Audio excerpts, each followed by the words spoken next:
আসসালামু আলাইকুম বন্ধুরা। প্রতিদিন আমি নিজেই বাচ্চাকে স্কুলে দিয়ে আসি। বাচ্চাকে যখন স্কুলে দিয়ে আসার পর বাড়িতে যখন আসি খুব নিশ্চিন্ত মনে থাকি যে যাক 3 ঘন্টা অন্তত বিরক্ত করবে না, আমি হয়তো ঘরের কাজগুলো ঠিকঠাক মতো করতে পারবো। কিন্তু আজকে আমি আমার বাচ্চাকে যখন স্কুলে দিয়ে আসছিলাম,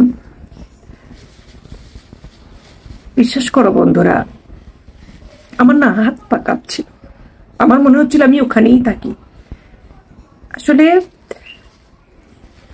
আমাদের সন্তানরা বা আমরা কি আসলেও কোথাও সেফ না?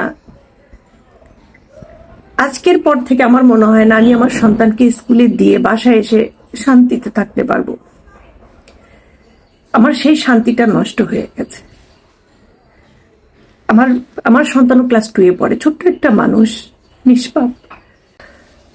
আমি যখন ফেসবুকে সন্তান হারা বাবা মার কান্না দেখতেছি, তারপরে ঝলসে যাওয়া সন্তানের শরীর দেখতেছি, আমি না আমার বাচ্চাকেই সেখানে দেখতে পাচ্ছি। আমার ছোট্ট ফারানকে আমি সেখানে দেখতে পাচ্ছি। আমার কেমন যেন লাগতেছে। আমি মেনেই নিতে পারতেছি না। ওই বাবা মা গুলো কিভাবে সহ্য করবে?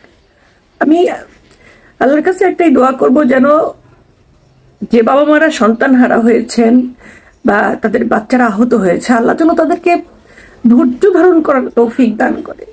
নিষ্পাপ এই বাচ্চাগুলো কোনো অপরাধ ছাড়া কি জন্য এরকম ঘটনা ঘটলো? আমি বাচ্চাকে স্কুলে দিয়ে যে বাসায় এসেছি, আমি কোনো কাজ করতে পারছি না। আমার হাত পা কাঁপছে। আমার মনে হচ্ছে আমি স্কুলে চলে যাই।